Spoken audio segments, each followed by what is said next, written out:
বিসমিল্লাহির রহমানির রহিম। পরম করুণাময় মেহেরবান আল্লাহর নামে। يسبح لله ما في السماوات وما في الأرض الملك القدوس العزيز الحكيم। আসমানে যা আছে এবং জমিনে যা আছে তার সবই আল্লাহর তাসবিহ করছে। তিনি বাদশাহ, অতি পবিত্র এবং মহাপরাক্রমশালী ও জ্ঞানময়। هو الذي بعث في الأميين رسولا منهم يتلو عليهم آياته ويزكيهم ويعلمهم الكتاب والحكمة। তিনি মহান সত্তা, যিনি উম্মীদের মধ্যে তাদেরই একজনকে রসূল করে পাঠিয়েছেন, যে তাদেরকে তাঁর আয়াত শোনায়, তাদের জীবনকে সজ্জিত সুন্দর করে এবং তাদেরকে কিতাব ও হিকমাত শিক্ষা দেয়। وَإِن كَانُوا مِن قَبْلُ لَفِي ضَلَالٍ مُبِينٍ। অথচ ইতিপূর্বে তার স্পষ্ট গোমরাহিতে নিমজ্জিত ছিল।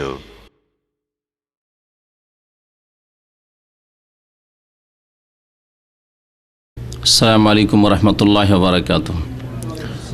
ইন্নাল হামদালিল্লাহ নাহমাদুহু ওয়া নাস্তাঈনুহু ওয়া নাস্তাগফিরুহু ওয়া নাউযু বিল্লাহি মিন শুরুরি আনফুসিনা ওয়া মিন সাইয়্যাতি আমালিনা। মান ইয়াহদিহিল্লাহু ফালা মুদিল্লা লাহু ওয়া মান ইউদ্লিলহু ফালা হাদিয়া লাহু। ওয়া আশহাদু আল লা ইলাহা ইল্লাল্লাহু ওয়াহদাহু লা শারীকা লাহু ওয়া আশহাদু আন্না মুহাম্মাদান আবদুহু ওয়া রাসূলুহু সাল্লাল্লাহু তাআলা আলাইহি ওয়া আলা আলিহি ওয়া সাহবিহি ওয়া সাল্লামা তাসলিমান কাসীরা। يا أيها الذين آمنوا اتقوا الله حق تقاته ولا تموتن إلا وأنتم مسلمون. يا أيها الناس اتقوا ربكم الذي خلقكم من نفس واحدة وخلق منها زوجها وبث منهما رجالا كثيرا ونساء واتقوا الله الذي تساءلون به والأرحام إن الله كان عليكم رقيبا. يا أيها الذين آمنوا اتقوا الله وقولوا قولا سديدا يصلح لكم أعمالكم ويغفر لكم ذنوبكم ومن يطع الله ورسوله فقد فاز فوزا عظيما. أما بعد فإن خير الحديث كتاب الله وخير الهدي هدي محمد صلى الله عليه وسلم وشر الأمور محدثاتها وكل محدثة بدعة وكل بدعة ضلالة وكل ضلالة في النار. أعوذ بالله من الشيطان الرجيم. بسم الله الرحمن الرحيم. لقد من الله على المؤمنين إذ بعث فيهم رسولا من أنفسهم يتلو عليهم آياته ويزكيهم ويعلمهم الكتاب والحكمة وإن كانوا من قبل لفي ضلال مبين. আল্লাহ পাক রব্বুল আলামিনের সমস্ত প্রশংসা, যে আল্লাহ পাক রব্বুল আলামিন আমাদেরকে নবী করিম সাল্লাল্লাহু আলাইহি সাল্লামের উম্মত করেছেন। সে আল্লাহ পাকের অশেষ শুকরিয়া যে আল্লাহ পাক রব্বুল আলামিন সমস্ত জাতি, সমস্ত উম্মতের মধ্য থেকে এই শেষ উম্মতকে শ্রেষ্ঠত্ব দান করেছেন। মহান আল্লাহ কোরআনে কারিমে ইরশাদ করছেন, কুনতুম খায়রা উম্মাহ, তোমরা হচ্ছ শ্রেষ্ঠ উম্মত, সবচাইতে ভালো জাতি। কিন্তু তাদের আল্লাহ পাক রব্বুল আলামিন বৈশিষ্ট্য উল্লেখ করেছেন যে কেমন করে ভালো হবে। সেই আয়াতে তাদের চেহারা সুরতের কারণে নয়, জন্মসূত্রে নয়, বরং তাদের কিছু গুণ রয়েছে। আল্লাহ পাক তারপরেই ইরশাদ করেছেন, কুনতুম খায়রা উম্মাহ বলার পরে উখরিজাত লিন্নাস, তোমাদেরকে মানুষের কল্যাণের জন্য নিয়ে আসা হয়েছে, মানব জাতির কল্যাণের জন্য তোমাদেরকে নিয়ে আসা হয়েছে এই পৃথিবীতে, অর্থাৎ সৃষ্টি করা হয়েছে। তা'মুরুনা বিল মারুফ, সুতরাং মানুষ জাতির কল্যাণ হচ্ছে যে তোমরা ভালো কাজের আদেশ দেবে, ভালো কাজের উপদেশ দেবে, এতে মানব জাতির কল্যাণ আছে। ওয়াতানহাউনা আনিল মুনকার, এবং অন্যায় কাজে বাধা দেবে, অন্যায় কাজকে নির্মূল করবে, এতে মানব জাতির কল্যাণ আছে, যার জন্য তোমাদেরকে নিয়ে আসা হয়েছে। ওয়াতুমিনুনা বিল্লাহ, এবং আল্লাহর প্রতি তোমরা ঈমানদার হবে। এই গুণগুলি যদি থাকে তাহলে তোমরা শ্রেষ্ঠ উম্মত। তো আল্লাহ পাক রব্বুল আলামিনের লাখ লাখ শুকরিয়া যে আল্লাহ পাক রব্বুল আমাদেরকে এই উম্মতের মধ্যে শামিল করেছেন। আল্লাহুম্মা লাকাল হামদ। সালাত এবং সালাম নাজিল হোক প্রিয় নবী, শেষ নবী মুহাম্মদুর রাসূলুল্লাহ সাল্লাল্লাহু আলাইহি ওয়াসাল্লামের প্রতি, যাকে আল্লাহ পাক রব্বুল আলামিন সমস্ত আম্বিয়া রাসূলের মধ্যে শ্রেষ্ঠত্ব দান করেছেন এবং শেষ নবী করে এই পৃথিবীতে সারা বিশ্বজাহানের সমস্ত মানুষ এবং জিনের জন্য প্রেরণ করেছেন। পক্ষান্তরে আগের নবী রাসূলগণকে আল্লাহ পাক রব্বুল আলামিন প্রেরণ করেছেন বিশেষ বিশেষ জাতির জন্য, নিজ কওমের জন্য বা বিশেষ এলাকার জন্য। কিছুদিন আগে বলেছিলাম যে নবী করিম সাল্লাল্লাহু আলাইহি ওয়াসাল্লামের সিরাত সম্পর্কে আলোচনা করব। সিরাত সম্পর্কে যদি মধ্যম আলোচনাও করা যায়, বিস্তারিত নয়, তবুও আমাদের এখানে আলোচনা, সাপ্তাহিক আলোচনায় দীর্ঘদিন লেগে যাবে, 6 মাস বছর হয়তো লেগে যাবে। এই জন্য চিন্তা করলাম যে এই আলোচনা দীর্ঘ সময়ের প্রয়োজন রয়েছে, সুতরাং এটাকে আপাতত স্থগিত রেখে আমরা সংক্ষিপ্ত একটা নবী করিম সাল্লাল্লাহু আলাইহি ওয়াসাল্লামের জীবনী সম্পর্কে, সিরাত সম্পর্কে আলোচনা করি, যেটা 1-2টি বা খুব বেশি হলে 3টি আলোচনার মধ্যে শেষ হতে পারে। শুধু নবী করিম সাল্লাল্লাহু আলাইহি ওয়াসাল্লাম সম্পর্কে প্রাথমিক জ্ঞান যার মাধ্যমে হাসিল করা যেতে পারে, এইরকম একটা আলোচনার উদ্দেশ্যে আজকে আপনাদের সামনে এসেছি নবী করিম সাল্লাল্লাহু আলাইহি ওয়াসাল্লামের সিরাত নিয়ে। তারপরে ইনশাআল্লাহ তাআলা সংক্ষিপ্ত জ্ঞান, প্রাথমিক জ্ঞান নবী করিম সাল্লাল্লাহু আলাইহি ওয়াসাল্লামের জীবনী সম্পর্কে, তাঁর সিরাত সম্পর্কে জানার পরে ইনশাআল্লাহ তাআলা বিস্তারিত জানার যখন আমাদের আগ্রহ হবে আর আল্লাহ পাক আমাদেরকে ওই রকম সুযোগ দেবেন, তো ইনশাআল্লাহ ধীরে ধীরে আমরা নবী করিম সাল্লাল্লাহু আলাইহি ওয়াসাল্লামের সিরাত সম্পর্কে বিস্তারিত আলোচনা করার চেষ্টা করব। আল্লাহ পাক রব্বুল আলামিন নবী করিম সাল্লাল্লাহু আলাইহি ওয়াসাল্লামকে কোরআনে কারীমে 4টি আয়াতে মুহাম্মদ বলে আখ্যায়িত করেছেন। মুহাম্মদ, মুহাম্মদ মানে প্রশংসিত, যার প্রশংসা করা হয়েছে, বা বেতাফঈল থেকে মুহাম্মদ ইসিম মাফউল, অর্থাৎ যার প্রশংসা করা হয়েছে, প্রশংসিত। হাম্মাদা ইউহাম্মাদু তাহমিদ, এই জন্য আলহামদুলিল্লাহ পাঠ করাকে তাহমিদ বলা হয়, যেমন সুবহানাল্লাহ পাঠ করাকে তসবিহ বলা হয়, আল্লাহু আকবার পাঠ করাকে তাকবীর বলা হয়। তাহমিদ থেকেই মুহাম্মদ ইসিম মাফউল, অর্থাৎ প্রশংসিত। নবী করিম সাল্লাল্লাহু আলাইহি ওয়াসাল্লামের নাম আল কোরআনে আল্লাহ পাক মুহাম্মদ উল্লেখ করেছেন, তিনি প্রশংসিত। আল্লাহ পাক তার প্রশংসা করেছেন, তার ভালো গুণ কোরআনে কারীমে উল্লেখ করেছেন, এবং তার গুণ এমনকি শত্রুরাও বর্ণনা করেছে। তাওহীদের দাওয়াত নিয়ে আসার পূর্বে, অর্থাৎ নবী করিম সাল্লাল্লাহু আলাইহি ওয়াসাল্লামের রিসালাত নবুয়াত প্রাপ্তির পূর্ব পর্যন্ত 40 বছর বয়স, মানুষের ভুলভ্রান্তি হলে ওই বয়সগুলিতে হয়। 40-এর পরে সাধারণত ভুলভ্রান্তি মানুষ কম করে, বক্রপথে কম যায়। যেই যুগগুলিতে মানুষের ভুলভ্রান্তি হতে পারে, চরিত্র নষ্ট হতে পারে, বদনাম হতে পারে, সেই যুগগুলি হচ্ছে যৌবনকাল। সেই সব কাল অতিক্রম করে এসেছেন নবী করিম সাল্লাল্লাহু আলাইহি ওয়াসাল্লাম। কাফের, মুশরিক, পৌত্তলিক যারা আরবের, তারাও তাকে আস-সাদিক, চিরসত্যবাদী, কখনো মা জাররাবনা আলাইকা ইল্লা সিদকান, কখনো তোমাকে মিথ্যা বলতে শুনিনি, কখনো শুনিনি। কেউ বলতে পারবেন এইরকম লোক আছে আজকাল, যে কখনো শোনা যায়নি তার আশেপাশের লোক, তার আপনজন, তার বাড়ির লোক কখনো মিথ্যা কথা বলতে শোনেনি? কোথাও খুঁজে পাবেন না এরকম লোক। দূরের লোক না শুনলে কাছের লোক শুনেছে, কেউ না শুনলে বাবা মা শুনেছে, কখনো মিথ্যা বলেছে। ভাই বোন শুনেছে, স্ত্রী শুনেছে, বা স্ত্রী স্বামীর থেকে শুনেছে, অপর লোক না জানলেও। মা জাররাবনা আলাইকা ইল্লা সিদকান, নবী করিম সাল্লাল্লাহু আলাইহি ওয়াসাল্লাম সাফা পর্বতের ওপর যখন উঠেছিলেন এবং তাদেরকে ডাক দিয়েছিলেন আর বলেছিলেন দাওয়াত দেওয়ার জন্য যে ভূমিকা, তার জবাবে আবু লাহাব আর অন্যান্য কাফেররা বলেছিল যে তোমার কথা কেন বিশ্বাস করব না? নবী সাল্লাল্লাহু বলেছেন, পেছন দিক থেকে এক শত্রু দল আসছে তোমাদের আক্রমণ করার জন্য, এই কথা যদি বলি বিশ্বাস করবে তোমরা? আকুনতুম মুসাদ্দিকিয়া? তখন তারা বলেছে মা জাররাবনা আলাইকা ইল্লা সিদকান, সারা জীবনে কখনো মিথ্যা কথা বলতে শুনিনি তোমাকে, সবসময় সত্যবাদী পেয়েছি। আর সাদেক তারা এই জন্য উপাধি দিয়েছিল। আর উপাধি দিয়েছিল আল আমিন, বিশ্বস্ত বলে। লোকেরা কারো উপর আস্থা করতে পারতো না যে কার বাড়িতে আমানত রাখবো, কার কাছে টাকা পয়সা, স্বর্ণ, দিনার দিরহাম রাখবো। মুহাম্মদ রাসূলুল্লাহ সাল্লাল্লাহু আলাইহি ওয়াসাল্লামের বাড়িতে নিয়ে গিয়ে রাখি, সেখানে আমানতে থাকবে।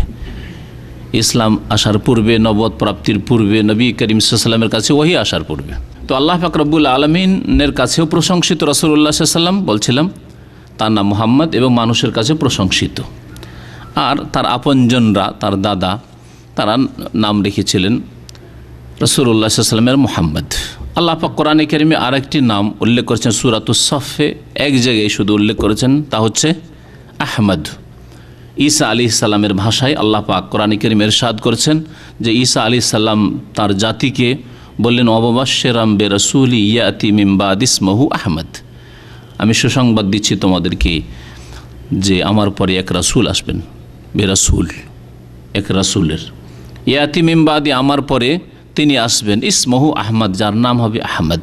সুসংবাদ দেওয়া মানে এই নয় যে শুধু জানিয়ে দেওয়া, বরং জানিয়ে দেওয়া এই কথা যে তার প্রতি বিশ্বাস করিও, তার প্রতি ঈমান নিয়ে আসিও, তার নিয়ে আসা বিধানকে তোমরা মেনে নিও, তার বাস্তবায়ন করিও। এই কথাই হচ্ছে খ্রিস্টান জগৎকে, নাসারাদেরকে বলা উদ্দেশ্য ঈসা আলাইহিস সালামের, যা ইনজিলে রয়েছে, আল্লাহ পাক কোরআনে কারীমে তা বর্ণনা করেছেন। সিরাতুন নবী আলোচনার পূর্বে দু একটি আয়াত নবী করিম সাল্লাল্লাহু আলাইহি সাল্লাম সম্পর্কে পেশ করি, কারণ সিরাতুন নবী প্রথম কোরআনে কারীমে রয়েছে। নবী করিম সাল্লাল্লাহু আলাইহি সাল্লামের জীবনের বিভিন্ন দিক কোরআনে কারীমে বর্ণিত হয়েছে। আল্লাহ পাক রব্বুল আলামিন তার আখলাক চরিত্রের প্রশংসা করতে গিয়ে ইরশাদ করেছে, ইন্নাকা লাআলা খুলুকিন আযীম, হে নবী নিঃসন্দেহে তুমি মহান চরিত্রের অধিকারী। শুধু চরিত্রবান, আল্লাহ পাক বলেন, খুলুকিনের সাথে আযীম বলেছেন, মহান চরিত্রের অধিকারী তুমি। আল্লাহ পাক রব্বুল আলামিন ইরশাদ করছেন যে নবী করিম সাল্লাল্লাহু আলাইহি সাল্লামকে নবী করে, রাসূল করে প্রেরণের মাধ্যমে মানব জাতির ওপর আল্লাহ পাকের কত বড় যে ইহসান আছে, কত বড় যে অনুগ্রহ আছে, তা মানুষ কল্পনা করতে পারে না। যার অনুভূতি যত সূক্ষ্ম তত বেশি অনুভব করবে যে আল্লাহ পাক কত বড় ইহসান করেছেন, অনুগ্রহ করেছেন নবী করিম সাল্লাল্লাহু আলাইহি সাল্লামকে বিশ্বজগতে রাসূল করে মানব জাতি, জিন জাতির জন্য প্রেরণ করে। আল্লাহ পাকের ইরশাদ করেছেন, লাকাদ মান্নাল্লাহু আলাল মুমিনিন। আল্লাহ পাক কোরআনে কারীমে কোথাও এই কথা বলেন যে তোমাকে খেতে দিয়েছি, এটি বড় ইহসান। আল্লাহ পাক রিজিক দান করেছেন, বর্ণনা করেছেন, কিন্তু বড় ইহসান করেছি তোমাকে খেতে দিচ্ছি, বড় ইহসান করেছি তোমাকে পানি দিচ্ছি, বড় ইহসান করেছি তোমাকে সুস্থ করেছি। বড় ইহসান, বড় অনুগ্রহ বলে বর্ণনা করেননি। নবী করিম সাল্লাল্লাহু আলাইহি সাল্লামের প্রেরণকে আল্লাহ পাক সূরা আল ইমরান আয়াত নম্বর 164-তে ইরশাদ করেছেন, লাকাদ মান্নাল্লাহু আলাল মুমিনিন, নিঃসন্দেহে আল্লাহ পাক রব্বুল আলামিন বড় অনুগ্রহ করেছেন, ইহসান করেছেন আলাল মুমিনিন, মুমিন জাতির ওপর, মানব জাতির ওপর আল্লাহ পাক ইহসান করতে চেয়েছেন। কিন্তু মানব জাতির যারা অস্বীকার করেছে, কাফির হয়েছে, যারা মুশরিক হয়েছে, যারা রাসূলুল্লাহ সাল্লাল্লাহু আলাইহি ওয়াসাল্লামের রিসালাতকে অস্বীকার করেছে, তারা যেহেতু এই ইহসান, এই অনুগ্রহ থেকে উপকৃত হয়নি, সেজন্য তাদের নাম আল্লাহ উল্লেখ করেননি। আপনার বাড়িতে ভালো ভালো খাবার থাকে, গোশত আছে, আর আপনার বাড়িতে ঘি আছে, আপনার বাড়িতে দুধ আছে, কিন্তু আপনার পেট কোনোটাই হজম করতে পারে না, লাভ নেই। ভালো ভালো খাবার থেকে সুগারের রুগী, প্রেসারের রুগী, কোলেস্ট্রল আছে, লাভ নেই কিছু।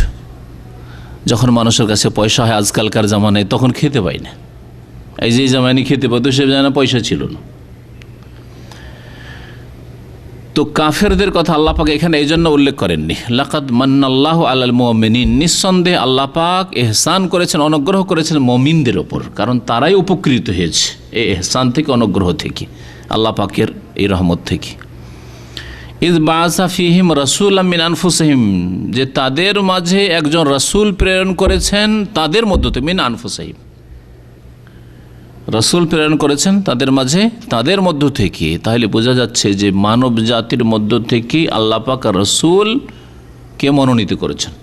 রাসূলুল্লাহ সাল্লাল্লাহু আলাইহি ওয়াসাল্লাম মানুষ ছিলেন, মিন আনফুসিহিম, এর চাইতে বেশি আর কি বলতে হবে। তারপরেও আল্লাহ পাক অন্য আয়াতে আরও আছে, কুল ইন্নামা আনা বাশারুম মিসলুকুম, আমি তোমাদের মতোই মানুষ। মানুষ হওয়ার ক্ষেত্রে, মাটি থেকে তৈরি হওয়ার ক্ষেত্রে, বাবা মায়ের মাধ্যমে দুনিয়াতে আসার ক্ষেত্রে, আদম সন্তান হওয়ার ক্ষেত্রে তোমাদের মতো মানুষ। তোমাদের মতো মানুষ মানে এই নয় যে ফজিলতের দিক দিয়ে, মর্যাদার দিক দিয়ে, এইসব দিকে দিয়ে, গুণের দিক দিয়ে না, ওই দিক দিয়ে নয়। ইন্নামা আনা বাশারুম মিসলুকুম, তোমাদের মতোই, মানে তোমরা যেমন মাটি থেকে সৃষ্টি, তোমরা যেমন আদম সন্তান, তোমরা যেমন বাবা মায়ের মাধ্যমে দুনিয়া থেকে এসছো, ওই রকম আমিও মাটির, নূর থেকে তৈরি, আলো থেকে তৈরি না, ফেরেশতা নূর থেকে তৈরি। আর ফেরেশতা নূর থেকে তৈরি হলে ফেরেশতাই শ্রেষ্ঠ। রাসূলুল্লাহ সাল্লাল্লাহু আলাইহি ওয়াসাল্লাম থেকে এই কথাই বা কে শিখালো আপনাকে যে নূর থেকে তৈরি হলে বেশি শ্রেষ্ঠ হয়ে যাবে, এই জন্য নবীকে জবরদস্তি করে নূর বানাইতে হবে? কোরআনকে অস্বীকার করে, রাসূলুল্লাহ সাল্লাল্লাহু আলাইহি ওয়াসাল্লাম হাদিসকে অস্বীকার করে, আদম সন্তান তিনি নন এ কথাকে অস্বীকার করতে পারে বিদাতি? যে মুহাম্মদ রাসূলুল্লাহ সাল্লাল্লাহু আলাইহি ওয়াসাল্লাম আদম সন্তান না, যদি নূরের তৈরি তাহলে ফেরেশতার সন্তান, ফেরেশতাদের সন্তান হয়নি, প্রজন্ম হয়নি। আল্লাহ পাক ইরশাদ করেছেন মিন আনফুসিহিম, এটি স্পষ্ট দলিল যে নবী করিম সাল্লাল্লাহু আলাইহি ওয়াসাল্লাম মানব জাতির মধ্য থেকে একজন ছিলেন। ইয়াতুলু আলাইহিম আয়াতি, আল্লাহ পাক ইহসান করেছেন যে তিনি আল্লাহ পাকের আয়াতগুলিকে পাঠ করে শোনাতেন মানব জাতিকে। ওয়ায়ুযাক্কিহিম, এবং তাদের আত্মার পরিশুদ্ধি করতেন, পাক পবিত্র করতেন। তারা শিরকের নাপাকিতে, কুফরের নাপাকিতে, পাপের নাপাকিতে, অন্তরের ব্যাধের নাপাকিতে নিমজ্জিত ছিল।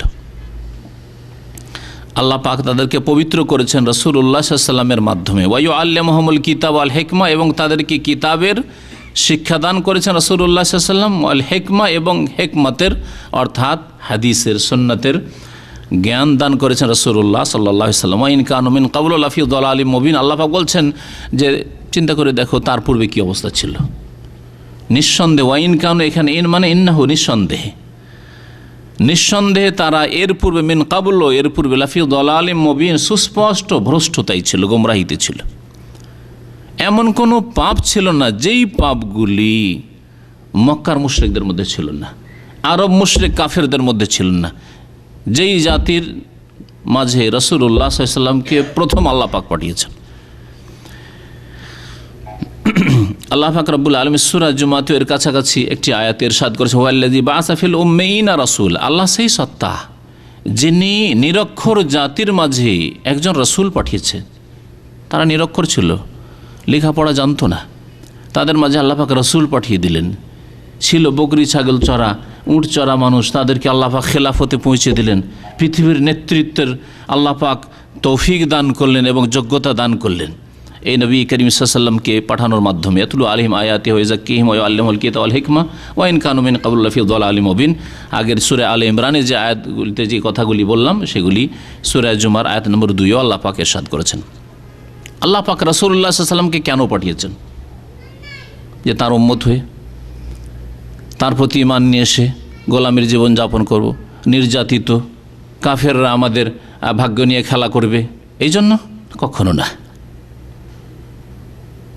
আর এই অবস্থা যদি আমাদের থাকে তো একমাত্র এই জন্য যে রাসূলুল্লাহ সাল্লাল্লাহু আলাইহি ওয়াসাল্লামের সিরাত থেকে, জীবন আদর্শ থেকে মুসলিম উম্মাহ অনেক দূরে সরে গেছে, সেই জন্য আল্লাহ পাকের এই আযাব।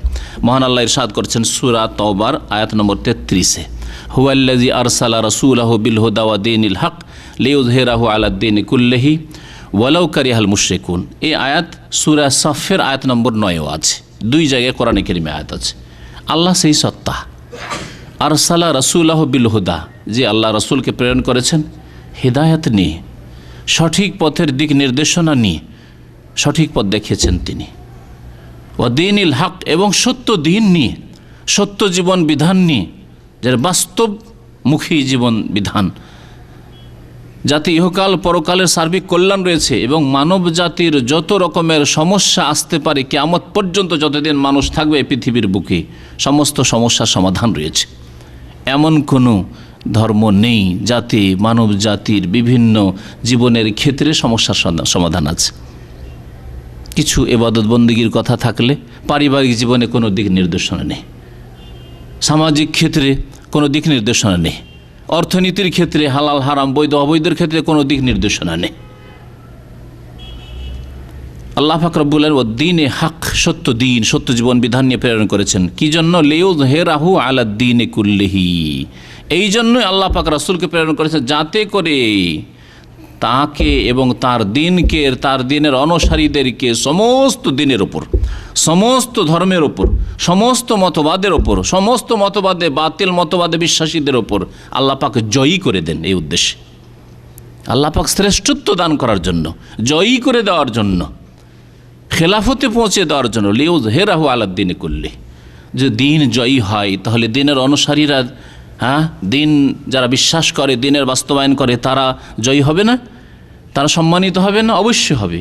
কিন্তু আল্লাহ পাকের দিন থেকে উম্মতে মুসলিমার অধিকাংশই সরে গেছে।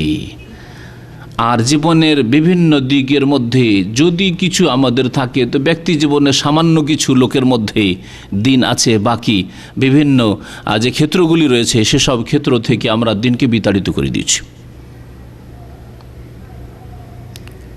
কোরআনের প্রতি আমল অল্প কিছু লোক করলে মসজিদে নামাজ পড়া পর্যন্ত, ব্যক্তি জীবন পর্যন্ত, রাষ্ট্রনীতির ক্ষেত্রে না বিদায় করে দিয়েছি, বিতাড়িত করে দিয়েছি। আল্লাহর আযাব এসছে। যারা বিতাড়িত করেছে, আল্লাহ পাক তাদেরকে ক্ষমতা দেওয়ার পরেও বাস্তবায়ন করেনি, তাদের উপর আল্লাহর আযাব। আর যারা ওইসব বাতিলপন্থীদেরকে সমর্থন করেছে, যারা মানবরচিত বিধান দিয়ে ফয়সালা করে, তাদের উপর আল্লাহর আযাব এসছে।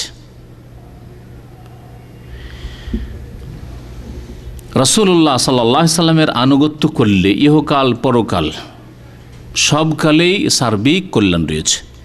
মহান আল্লাহ আখিরাত সম্পর্কে ইরশাদ করেছে সূরা নিসার আয়াত নম্বর 69, ওমাইয়ুতি ইল্লাহ ওয়ার রাসূল ফাউলাইকা মাআল্লাযিনা আনআমাল্লাহু আলাইহিম মিনান নাবিয়্যিনা ওয়াস সিদ্দিকিনা ওয়াশ শুহাদা ওয়াস সালিহিন ওয়া হাসানা উলাইকা রাফিকা। যারা আল্লাহ পাকের আনুগত্য করবে, রাসূলের আনুগত্য করবে, তার রাসূলুল্লাহ সাল্লাল্লাহু আলাইহি সাল্লামের সিরাত এই জন্যই পড়ব যে রাসূলুল্লাহ সাল্লাল্লাহু আলাইহি সাল্লামের আনুগত্য করতে হবে। তাহলে আমরা জানব কি করে যে রাসূলুল্লাহ সাল্লাল্লাহু আলাইহি সাল্লামের আনুগত্য কোন ক্ষেত্রে করতে হবে, যতক্ষণ পর্যন্ত তার সম্পর্কে আমরা জ্ঞান হাসিল না করব। এই জন্য সিরাত চর্চা করতে হবে, নবী করিম সাল্লাল্লাহু আলাইহি সাল্লামের জীবনী সম্পর্কে জানতে হবে, তার আদর্শ সম্পর্কে জানতে হবে, তিনি কি নিয়ে এসেছেন সে সম্পর্কে জানতে হবে, তিনি কেমন ছিলেন সে সম্পর্কে জানতে হবে। আল্লাহ পাক বলছেন যারা আল্লাহ এবং রাসূল আনুগত্য করে ফাউলাইকা মাআল্লাযিনা আনআমাল্লাহু আলাইহিম, তাদেরকে আল্লাহ পাক ওই সব লোকদের সাথে রাখবেন যাদেরকে আল্লাহ পুরস্কৃত করেছেন। যদি আল্লাহকে মানেন এবং তার রাসূল সাল্লাল্লাহু আলাইহি সাল্লামকে মানেন জীবনের প্রত্যেকটি ক্ষেত্রে, তাহলে আল্লাহ পাক তাদের সাথে জায়গা দেবেন যাদেরকে আল্লাহ কি করেছেন, পুরস্কৃত করেছেন। সূরা ফাতিহাতে ইহদিনাস সিরাতাল মুস্তাকিম সিরাতাল্লাযিনা আনআমতা আলাইহিম, এই রাস্তার জন্য দোয়া করতে বলা হয়েছে। আল্লাহ যাদেরকে তুমি পুরস্কৃত করেছো তাদের রাস্তা দেখাও, তাদের রাস্তা দেখাও। তাদের সাথে আল্লাহ পাক রাখবেন জান্নাতে, সুখময় স্থানে, যদি আল্লাহ এবং তার রাসূল সাল্লাল্লাহু আলাইহি সাল্লামের আনুগত্য করে কোনো মানুষ। তারা কারা? মিনান নবিয়্যিন, নবীগণ, ও সিদ্দিকিন, অতি সত্যবাদী যারা সিদ্দিকগণ সাহাবায়ে কেরাম, ও শুহাদা, শহীদগণ, এবং ওলামায়ে কেরাম। শুহাদার আর একটি তাফসীর হচ্ছে ওলামায়ে কেরাম। ও সালেহিন, আর সৎকর্মশীল, আলেম নয় কিন্তু নেক পরহেজগার, তাদের সাথে হবে। এরা হচ্ছে পুরস্কৃত। তাহলে পুরস্কৃত নবী, সিদ্দিক, শুহাদা, সালেহিন, চার শ্রেণীর লোককে আল্লাহ পাক রব্বুল আলামিন পুরস্কৃত বলেছেন। নবী করিম সাল্লাল্লাহু আলাইহি ওয়াসাল্লাম সম্পর্কে কোরআনে কারিমে এইরকম বহু আয়াত রয়েছে। একটি আয়াত দিয়ে এখানে পেশ করে আয়াতের তরজমাটি, তারপরে নবী সাল্লাল্লাহু আলাইহি ওয়াসাল্লামের সিরাতের গুরুত্ব সম্পর্কে কিছু কথা বলে, তারপরে নবী করিম সাল্লাল্লাহু আলাইহি ওয়াসাল্লামের সিরাত জীবনী চর্চা করলে ফায়দা কি, গরজ কি, উদ্দেশ্য কি, কি উদ্দেশ্যে আমরা নবী সাল্লাল্লাহু আলাইহি ওয়াসাল্লামের জীবনী পড়ব অথবা শুনব, এক কথায় জানব। আল্লাহ পাক রব্বুল আলামিন রাসূলুল্লাহ সাল্লাল্লাহু আলাইহি সাল্লামকে উত্তম আদর্শ বলে আখ্যায়িত করেছেন। সূরা আহজাবে আল্লাহ পাক রব্বুল ইরশাদ করেছেন, লাকাদ কানা লাকুম ফি রাসূলিল্লাহি উসওয়াতুন হাসানাহ, নিঃসন্দেহে তোমাদের জন্য রাসূলুল্লাহ সাল্লাল্লাহু আলাইহি সাল্লামের মধ্যে রয়েছে উসওয়াতুন হাসানা, উত্তম আদর্শ। শুধু আদর্শ বলেননি, আল্লাহ পাক কি বলছেন তার সাথে? হাসানা বলেছেন, উত্তম আদর্শ। একমাত্র আদর্শ ব্যক্তিত্ব হচ্ছেন আমাদের জন্য, বরং সারা বিশ্বের সমস্ত মানুষের জন্য যদি মানুষ মেনে নিত তাহলে তাদের সার্বিক মঙ্গল হয়ে যেত। রাসূলুল্লাহ সাল্লাল্লাহু আলাইহি সাল্লামের মধ্যে রয়েছে সবচাইতে উত্তম আদর্শ, একমাত্র আদর্শ, যে আদর্শকে বাস্তবায়ন করলে দুনিয়া আখিরাতের কল্যাণ হাসিল হবে, জীবনের প্রতিটি ক্ষেত্রে কল্যাণ হাসিল করবে, শান্তি প্রতিষ্ঠা হবে। তিনি হচ্ছেন রাসূলুল্লাহ সাল্লাল্লাহু আলাইহি ওয়াসাল্লাম। লিমান কানা ইয়ারজুল্লাহ, তবে তাকে উত্তম আদর্শ হিসাবে কে গ্রহণ করবে? যে ব্যক্তি আল্লাহর সাথে সাক্ষাতে আশাবাদী, অর্থাৎ আল্লাহর প্রতি বিশ্বাস রাখে। যার আল্লাহর প্রতি বিশ্বাস আছে, তার এই কথার উপর বিশ্বাস আছে যে মরার পরে বিচার দিবসে হাজির হইতে হবে, তারপর আল্লাহর সামনে সাক্ষাৎ করতে হবে, আল্লাহর কাছে আশাবাদী হইতে হবে, আল্লাহর রহমতের আশাবাদী হইতে হবে। আল্লাহ দয়া করেন তো জান্নাত পাবো, আর না হলে আল্লাহ পাকের আযাবে নিপতিত হইতে হবে।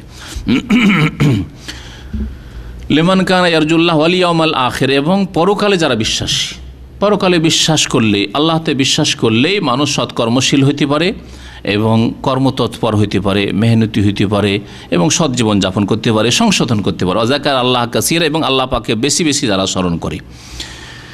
নবী করিম সাল্লাল্লাহু আলাইহি সাল্লামের সিরাত চর্চা করার গুরুত্ব। নবী করিম সাল্লাল্লাহু আলাইহি সাল্লামের সিরাত এই জন্য চর্চা করতে হবে যে কোরআনে কারীমে আল্লাহ পাক তার আসমানি সিলেবাস নাযিল করেছেন। অনেক সময় কোনো কিছু আপনি পড়লেন, পড়ে পুরোপুরি উপলব্ধি করতে পারেন না, বা শুনলেন, শুনে পুরোপুরি উপলব্ধি করতে পারেন না, কিন্তু বাস্তবে যদি আপনাকে দেখিয়ে দেওয়া হয় তাহলে পুরোপুরি উপলব্ধি করতে পারেন। কিছু লোক আছে মেধাশক্তি বেশ ভালো, একটু শুনলেই দ্রুত বুঝে নেয়, একবার শুনলে ওস্তাদের কথা বুঝেন, একবার বই পড়লে ভালো করে বুঝে নেয়, ওকে দ্বিতীয়বার তৃতীয়বার বই পড়তে হয় না। কিছু লোক আছে দুইবার তিনবার পড়তে হয় বোঝার জন্য, তারপরেও মনে থাকে না, প্র্যাকটিক্যালি দেখাইতে হয়, বাস্তবে দেখাতে হয়। নবী করিম সাল্লাল্লাহু আলাইহি সাল্লামের সিরাত হচ্ছে বাস্তব কোরআন। মা আয়েশা রাদিয়াল্লাহু তাআলা আনহাকে জিজ্ঞাসা করা হয় রাসূলুল্লাহ সাল্লাল্লাহু আলাইহি সাল্লামের আখলাক চরিত্র সম্পর্কে, কাইফা কানা খুলুক রাসূলিল্লাহ সাল্লাল্লাহু আলাইহি সাল্লাম, রাসূলুল্লাহ সাল্লাল্লাহু আলাইহি সাল্লামের চরিত্র কেমন ছিল? তখন মা আয়েশা রাদিয়াল্লাহু তাআলা আনহা জবাব দিয়েছেন, কানা খুলুকুহু আল কোরআন, তার আখলাক চরিত্র যদি দেখতে হয় তাহলে কোরআনে কারীম, কোরআনে কারীমে যা আছে শুরু থেকে শেষ পর্যন্ত তা তার বাস্তব জীবনে তুমি পাবে। আমাদের জীবনে পাবেন না, কিছু অংশ পাবেন, কারো মধ্যে বেশি পাবেন, কম পাবেন, কারো মধ্যে একেবারে কম পাবেন, কারো মধ্যে আছে কিছু এইরকম আংশিক আছে। ব্যক্তি জীবনে কিছু অংশ আছে কিন্তু পারিবারিক জীবনে নেই হয়তো, পারিবারিক জীবনে হইলে সামাজিক ক্ষেত্রে নেই হয়তো, অর্থনীতির ক্ষেত্রে নেই হয়তো, কোনো ক্ষেত্রে আমরা পারছি না। নবী করিম সাল্লাল্লাহু আলাইহি সাল্লামের আখলাক চরিত্র ছিল বাস্তব কোরআন, কানা খুলুকুহু আল কোরআন। তাহলে রাসূলুল্লাহ সাল্লাল্লাহু আলাইহি সাল্লামের আখলাক চরিত্র যখন আল কোরআন, তাহলে কোরআনে কারীমের শিক্ষা যেমন ফরজ, তালাবুল ইলমি ফরিদাতুন আলা কুল্লি মুসলিম, তেমনি রাসূলুল্লাহ সাল্লাল্লাহু আলাইহি সাল্লামের সিরাত সম্পর্কে জ্ঞান হাসিল করা ফরজ। এই জন্য একটি উক্তি শুধু উল্লেখ করব। প্রখ্যাত তাবেঈ আলী ইবনুল হুসাইন জাইনুল আবেদিন, নাম শুনেছেন আপনারা, আমাদের দেশে খুব শের শায়রিতে তার নাম আছে।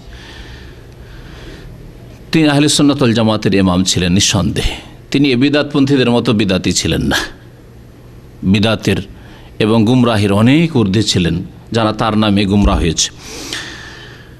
হুসাইন রাদিয়াল্লাহু তাআলা আনহু যে শহীদ হয়েছিলেন, আলী রাদিয়াল্লাহু তাআলার ছেলে হুসাইন, নবী করিম সাল্লাল্লাহু আলাইহি ওয়াসাল্লামের প্রিয় নাতি, তার ছেলে আলী জাইনুল আবেদিন, তিনি বলছেন, কুন্না নুআল্লিম মাগাজিয়া রাসূলিল্লাহ সাল্লাল্লাহু আলাইহি ওয়াসাল্লাম কামা নুআল্লিমুস সূরাতা মিনাল কোরআন। আমরা আমাদের ছেলে মেয়েদেরকে রাসূলুল্লাহ সাল্লাল্লাহু আলাইহি ওয়াসাল্লামের জীবনী সম্পর্কে, তার যুদ্ধের ঘটনাবলী সম্পর্কে ওইভাবেই শিক্ষা দিতাম যেইভাবে আমরা কোরআনে কারীমের সূরা শেখাতাম ছেলে মেয়েদেরকে, ওই গুরুত্বের সাথে। যেভাবে সূরা মুখস্থ করাইতাম ছেলে মেয়েদেরকে, ওইভাবে আমাদের ছেলে মেয়েদেরকে কি মুখস্থ করাইতাম? নবী করিম সাল্লাল্লাহু আলাইহি ওয়াসাল্লামের জীবনী, তার জীবনে যেসব যুদ্ধ হয়েছে, বদর হয়েছে, ওহদ হয়েছে, খন্দক হয়েছে, খাইবারের যুদ্ধ হয়েছে, তায়েফের যুদ্ধ হয়েছে, হুনাইনের যুদ্ধ হয়েছে, মক্কা বিজয় হয়েছে, এসব মুখস্থ করাইতাম। এইরকম গুরুত্ব সহকারে তারা সাহাবায়ে কেরাম, তাবেঈন, তারা নিজের ছেলে মেয়েদেরকে নবী সাল্লাল্লাহু আলাইহি ওয়াসাল্লামের সিরাত শেখাতেন। নবী করিম সাল্লাল্লাহু আলাইহি ওয়াসাল্লামের সিরাত পড়লে আমাদের ফায়দা কি, এ সম্পর্কে অনেক কথাই উলামায়ে কেরামগণ লিখেছেন। আমি কয়েকটি কথা নোট করেছি, তা আপনাদেরকে শোনাই। প্রথম কথা, নবী করিম সাল্লাল্লাহু আলাইহি ওয়াসাল্লাম আমাদের জন্য উত্তম আদর্শ, যা বললাম সূরা আহজাবের আয়াতে। তাহলে উত্তম আদর্শ যখন রাসূলুল্লাহ সাল্লাল্লাহু আলাইহি সাল্লাম, তাহলে সেই আদর্শ সম্পর্কে জ্ঞান হাসিল করতে হবে, যাতে করে আমরা তাকে আদর্শ হিসাবে শুধু মুখে না আনি, মন্ত্রের মতো। আজকাল যে কোনো মুসলিম যার সামান্য ঈমান আছে, ফরজও নেই ঠিকভাবে, সেও রাসূলুল্লাহ সাল্লাল্লাহু আলাইহি ওয়াসাল্লামকে মহব্বত করে, কিন্তু তার জীবনে রাসূলুল্লাহ সাল্লাল্লাহু আলাইহি ওয়াসাল্লামের আদর্শ খুঁজে পাওয়া যায় না,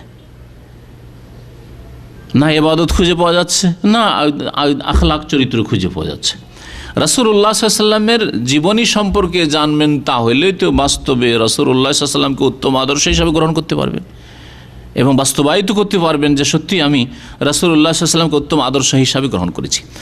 নবী করিম সাল্লাল্লাহু আলাইহি ওয়াসাল্লাম মের জীবনী চর্চার মাধ্যমে, জীবনী সম্পর্কে জ্ঞান হাসিল করার মাধ্যমে ইবাদত বন্দেগী সম্পর্কে জানতে পারবো, আখলাক মামালাত আদান প্রদান সম্পর্কে জানতে পারবো, আদব শিষ্টাচার সম্পর্কে জানতে পারবো, বিভিন্ন বিষয় জানতে পারবো যা নবী করিম সাল্লাল্লাহু আলাইহি ওয়াসাল্লামের সিরাতে মওজুদ আছে। ইমাম ইবনুল কাইয়িম রাহমাতুল্লাহ আলাইহি তার একটি খুব প্রসিদ্ধ কিতাব আছে জাদুল মাআদ। কিতাবটির নাম হচ্ছে সংক্ষিপ্ত নাম হচ্ছে জাদুল মাআদ। এটা সাধারণ লোকেরা জানে, কিন্তু ওর একটু বড় নাম আছে এর চাইতে, জাদুল মাআদ ফি হাদিয়ে খাইরিল ইবাদ। এটা হচ্ছে পুরো নাম। জাদুল মাআদ মানে হচ্ছে পরকালের সম্বল, পরকালের সম্বল। ফি হাদিয়ে খাইরিল ইবাদ, খাইরিল ইবাদ মানে বান্দাদের মধ্যে যিনি সর্বশ্রেষ্ঠ। কে? বান্দাদের মধ্যে সবচেয়ে শ্রেষ্ঠ রাসূলুল্লাহ সাল্লাল্লাহু আলাইহি ওয়াসাল্লাম। ফি হাদিয়ে খাইরিল ইবাদ, বান্দাদের মধ্যে যিনি সবচেয়ে শ্রেষ্ঠ তার আদর্শ সম্পর্কে। হাদি মানে হচ্ছে, হাদিয়ন মানে হচ্ছে আদর্শ, আর এক হাদি হচ্ছে কোরবানি, হাজিদের কোরবানি। ফি হাদিয়ে খাইরিল ইবাদ, এই জন্য নবী করিম সাল্লাল্লাহু আলাইহি ওয়াসাল্লামের প্রসিদ্ধ খুতবায় বলতেন, আম্মা বাদ ফাইন্না খায়রাল হাদিসে কিতাবুল্লাহ খায়রাল হাদিয়ে, খায়রাল হাদিয়ে হাদিও মুহাম্মদ সাল্লাল্লাহু আলাইহি ওয়াসাল্লাম, উত্তম আদর্শ হচ্ছে মুহাম্মদ সাল্লাল্লাহু আলাইহি ওয়াসাল্লামের নিয়ে আসা আদর্শ। তো ইবনুল কাইয়িম রাহমাতুল্লাহ আলাইহি খুব বড় মুহাদ্দিস ছিলেন এবং ইমাম ইবনে তাইমিয়া রাহমাতুল্লাহ আলাইহির তিনি খাস শাগির্দ ছিলেন। ওস্তাদ যত ভালো হবে ছাত্র তত ভালো হবে, এটা হচ্ছে নিয়ম। তো তিনি প্রায় 5 খণ্ডে ওই কিতাবটি আছে, তাতে প্রথম থেকে শুরু করে নবী করিম সাল্লাল্লাহু আলাইহি ওয়াসাল্লামের জীবনী কিছু আলোচনা করেছেন। তারপরে নবী সাল্লাল্লাহু আলাইহি ওয়াসাল্লামের হাদিয়ুন নবী সাল্লাল্লাহু ফি সলাতে, নবী সাল্লাল্লাহু আলাইহি ওয়াসাল্লামের নামাজ কেমন ছিল, নবী সাল্লাল্লাহু আলাইহি ওয়াসাল্লামের যাকাত কেমন ছিল, নবী সাল্লাল্লাহু আলাইহি ওয়াসাল্লামের রোজা কেমন ছিল, নবী সাল্লাল্লাহু আলাইহি ওয়াসাল্লামের হজ কেমন ছিল, নবী সাল্লাল্লাহু আলাইহি ওয়াসাল্লাম উমরা কেমন ছিল, নবী সাল্লাল্লাহু আলাইহি ওয়াসাল্লামের সফর কেমন ছিল। এইভাবে নবী করিম সাল্লাল্লাহু আলাইহি ওয়াসাল্লামের সম্পর্কে আখলাক মামলাত আদান প্রদান, মুসলিমের সাথে আচরণ অমুসলিমের সাথে আচরণ, এইভাবে তিনি তুলে ধরেছেন নবী করিম সাল্লাল্লাহু আলাইহি ওয়াসাল্লামের আদর্শকে। তাহলে নবী সাল্লাল্লাহু আলাইহি ওয়াসাল্লামের সিরাত জানলে আমরা ইবাদত বন্দেগী সম্পর্কে সঠিক জ্ঞান হাসিল করতে পারবো, আখলাক মামলাত সম্পর্কে সঠিক জ্ঞান হাসিল করতে পারবো। নবী করিম সাল্লাল্লাহু আলাইহি ওয়াসাল্লামের সিরাত জানার মাধ্যমে আরও একটি ফায়দা হচ্ছে যে আমরা মুসলিমের সাথে অথবা অমুসলিমের সাথে আমাদের আচরণ কেমন হবে, খেয়াল খুশি আচরণ হলে হবে না। এই ক্ষেত্রেও আপনার আমার আচরণ ওই রকমই হবে যেমন আচরণ কার ছিল? নবী করিম সাল্লাল্লাহু আলাইহি ওয়াসাল্লামের। নবী করিম সাল্লাল্লাহু আলাইহি ওয়াসাল্লাম মুসলিমদের সাথে কেমন আচরণ করেছেন, নবী করিম সাল্লাল্লাহু আলাইহি ওয়াসাল্লাম অমুসলিমের সাথে কেমন আচরণ করেছেন। ইয়াহুদির ছেলে অসুস্থ হয়েছে, নবী সাল্লাল্লাহু আলাইহি ওয়াসাল্লাম দেখতে গেছেন না, জাননি, সহিহ বুখারীর হাদিস। তাহলে এটা জানবো যখন নবী করিম সাল্লাল্লাহু আলাইহি ওয়াসাল্লামের জীবনীতে জানবো যে তিনি ইয়াহুদির বাড়িতেও রোগীর পরিচর্যার জন্য গিয়েছেন, খোঁজখবর নেওয়ার জন্য গিয়েছেন, কেমন আছে ইয়াহুদি, এই ইয়াহুদির ছেলে। তাতে আকৃষ্ট হয়ে ছেলে মুসলমান হয়ে গেল। তার বাবা বললো যে না তুমি মুসলমান হয়ে যাও, আমার বংশের লোকেরা দেখতে আসে না তোমাকে, আর তোমাকে মুহাম্মদ রাসূলুল্লাহ সাল্লাল্লাহু আলাইহি ওয়াসাল্লাম এত বড় ব্যক্তিত্ব দেখতে এসছে, ইসলাম কবুল করো। তুমি সাথে সাথে ইসলাম কবুল করলো, সহিহ বুখারীর হাদিস। নবী করিম সাল্লাল্লাহু আলাইহি ওয়াসাল্লাম সাথীদেরকে নিয়ে যে গিয়েছিলেন, বের হইলেন আর আলহামদুলিল্লাহিল্লাযী আনকাযাহু মিনান নার, আল্লাহ পাকের লাখ লাখ শুকরিয়া, আল্লাহ পাকের অশেষ প্রশংসা যে তিনি এই ছেলেকে জাহান্নাম থেকে উদ্ধার করে নিলেন কালিমার মাধ্যমে। তার একটু পরে মারা গেল ছেলে। তো নবী করিম সাল্লাল্লাহু আলাইহি ওয়াসাল্লাম যখন পরিবেশ শান্ত থেকেছে তখন অমুসলিমদের সাথে কেমন আচরণ ছিল। তারা যদি আমাদের সাথে সন্ধি করে তাহলে আমরা তাদের সাথে সন্ধি করব, তারা যদি আমাদের সাথে চুক্তি ভঙ্গ করে তাহলে কি করেছেন নবী করিম সাল্লাল্লাহু আলাইহি ওয়াসাল্লাম। এসব কথা জানতে পারবো নবী করিম সাল্লাল্লাহু আলাইহি ওয়াসাল্লামের সিরাতের জ্ঞান হাসিল করার মাধ্যমে। নবী করিম সাল্লাল্লাহু আলাইহি ওয়াসাল্লামের সিরাত জানলে আরেকটি গুরুত্বপূর্ণ ফায়দা, তা হচ্ছে যে আমাদের মধ্যে দুটো দিক আছে, কিছু দুর্বল দিক আছে আর কিছু সবল দিক আছে। মানে যে দিকে আমরা ভালো, মোটামুটি আমরা পুরো করতে পারি, 5 ওয়াক্ত নামাজ পড়ছেন আপনার, এটা ঠিক ভালো দিক আছে, কিন্তু আপনার স্ত্রী পর্দা করেন না, এটা আপনার দুর্বল দিক আছে। এইরকমভাবে আমাদের মধ্যে কিছু দুর্বল দিক আছে আর কিছু ভালো দিক আছে, সবল দিক আছে। যেমন আমরা ব্যক্তি জীবনে যারা দিনদার লোক পরহেজগার লোক। ব্যক্তি জীবনে আমরা ইসলাম অনেকটাই পালন করার চেষ্টা করছি, কিন্তু রাষ্ট্রনীতির ক্ষেত্রে আমরা পারছি না। তো আমাদের এই যে বর্তমান অবস্থা মুসলিম উম্মার, কেন আমাদের দুর্বলতা কোথায়, কেন এত দুর্গত অবস্থা, আমাদের এত নিচে কেন আমরা পৌঁছে গেলাম, এই গোলামির জীবন কেন?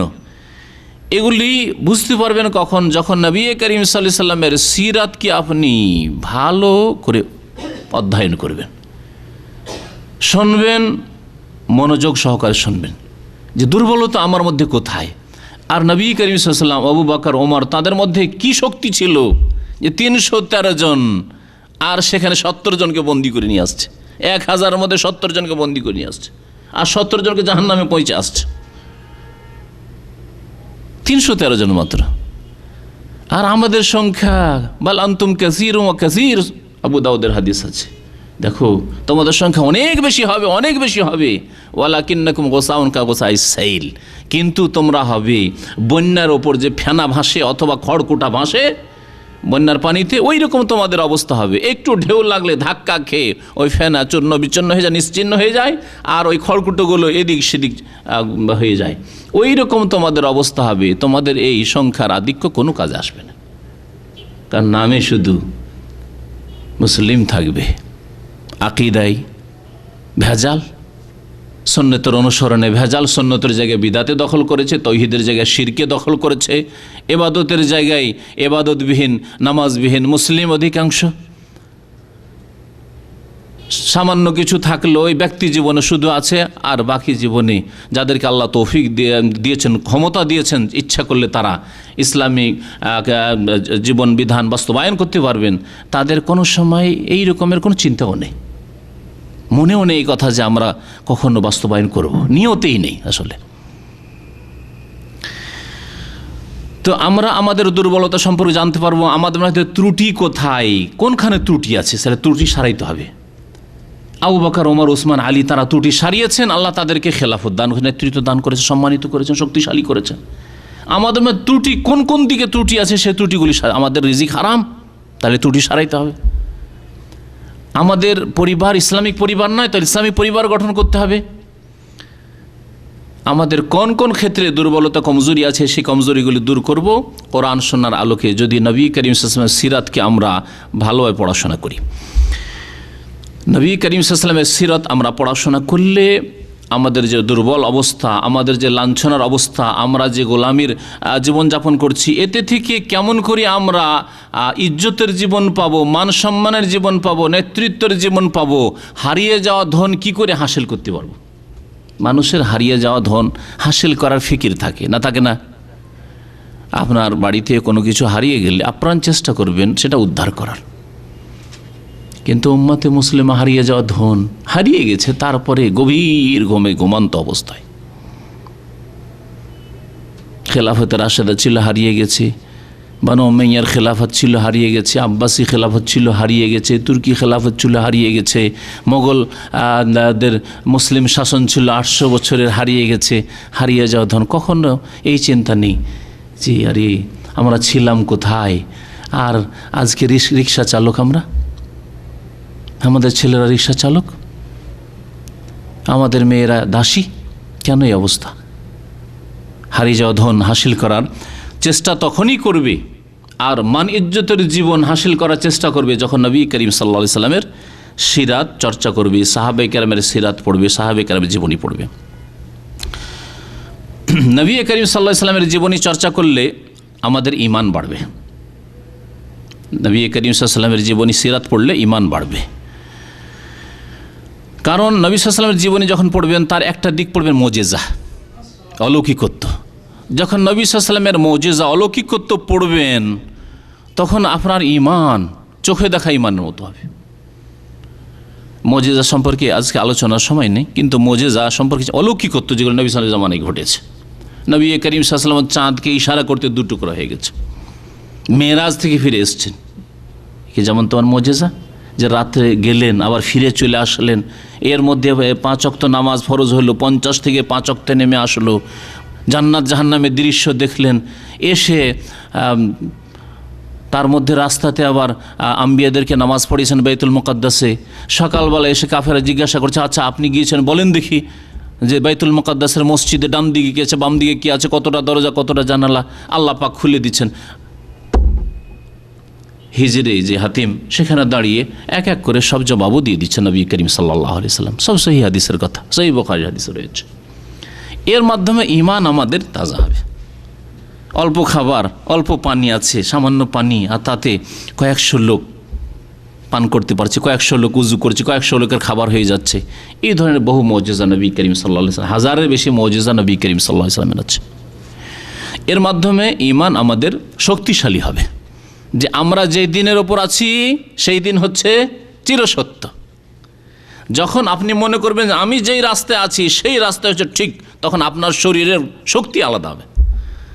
কিন্তু মনে ভিতরে যদি বিদ্যা না থাকে, নবীর সিরাত সম্পর্কে, মুজিজা সম্পর্কে, তার জিন্দগি সম্পর্কে যদি জ্ঞান না থাকে, তাহলে আপনি যেই পথের ওপর আছেন, ভাবছেন যে এখানেই কি এই গোলামি করতে হচ্ছে, এখানে মার খেতে হচ্ছে, তাহলে কি ভুল পথে আছেন নাকি? নিজের দোষ আর খুঁজে পাচ্ছেন না, নিজের ত্রুটি খুঁজে পাচ্ছেন না। আজকে মুসলিম জাতির অবস্থা এরকম। নবী করিম সাল্লাল্লাহু আলাইহি ওয়াসাল্লামের সিরাত পড়লে নবী সাল্লাল্লাহু আলাইহি ওয়াসাল্লামের ভালোবাসা আমাদের অন্তরে বৃদ্ধি পাবে। আর নবী সাল্লাল্লাহু আলাইহি ওয়াসাল্লামকে দুনিয়ার সমস্ত কিছুর চাইতে আর সবার চাইতে বেশি যতক্ষণ ভালো না বাঁচতে পারে ততক্ষণ কামেল মমিন, খাঁটি মমিন কেউ হইতে পারবে না। যত বেশি আপনি সিরাত পড়বেন, নবী সাল্লাল্লাহু আলাইহি ওয়াসাল্লামের জীবনী পড়বেন, তত বেশি নবী সাল্লাল্লাহু আলাইহি ওয়াসাল্লামের সাথে মহব্বত হবে। কারণ তার যখন উচ্চ আখলাক, মহান চরিত্র, ভালো গুণগুলি পড়বেন, তখন আপনি মুগ্ধ হয়ে যাবেন। আর মানুষ ভালোবাসে কাকে? যার মধ্যে যত ভালো গুণ দেখে তত তাকে ভালোবাসে। এটা হচ্ছে মানুষের স্বভাব। যত ভালো গুণ দেখবেন তত বেশি তাকে ভালোবাসবেন, আর যত তার উল্টো দেখবেন তত বেশি ঘৃণা করবেন। এটা হচ্ছে মানুষের স্বভাব। ভালোবাসা খরিদ করে পাওয়া যায় না। ভালোবাসা পয়সা ছিটিয়ে যদি পাওয়া যেত, তাহলে নেতারা সব ভালোবাসা নিয়ে যেত।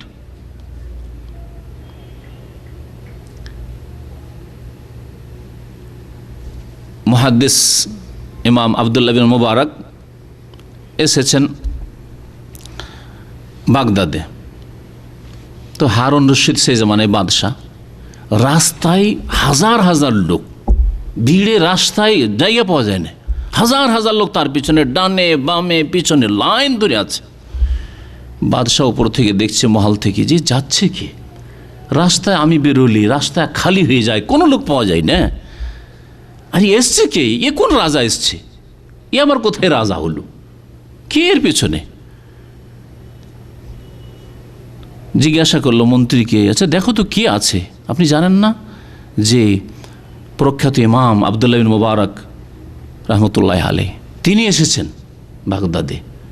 তাই মানুষ রাস্তায় নেমে গেছে তার পিছনে, তার কাছ থেকে হাদিস হাসিল করার জন্য, এলম শেখার জন্য, মাসলা জিজ্ঞাসা করার জন্য, তার কাছ থেকে সমস্যার সমাধান নেওয়ার জন্য। তখন জিজ্ঞাসা করছে মন্ত্রীকে, আচ্ছা আমরা রাস্তায় বেরোলে একটিও লোক পাওয়া যায় না, সব পালিয়ে যায়, কোথায় যায় এই লোকগুলো? এই লোকগুলো তো বাগদাদি আছে, একটি লোক পাওয়া যায় না। আর এত লোক কোথা থেকে আসলো? বাইরে থেকে তো হায়ার করে নিয়ে আসা হয়নি এই লোকগুলিকে। তখন সে মন্ত্রী বলছে, দেখেন আবদুল্লাহ বিন মুবারক মানুষের অন্তরের ওপর বাদশাহী করেন, অন্তরের বাইরে ইয়ামলাকু কুলুবান নাস, মানুষের অন্তরের ওপর বাদশাহী করেন। আর আপনি মানুষের গর্দনের ওপর চেপে বাদশাহী করছেন সেই জন্য।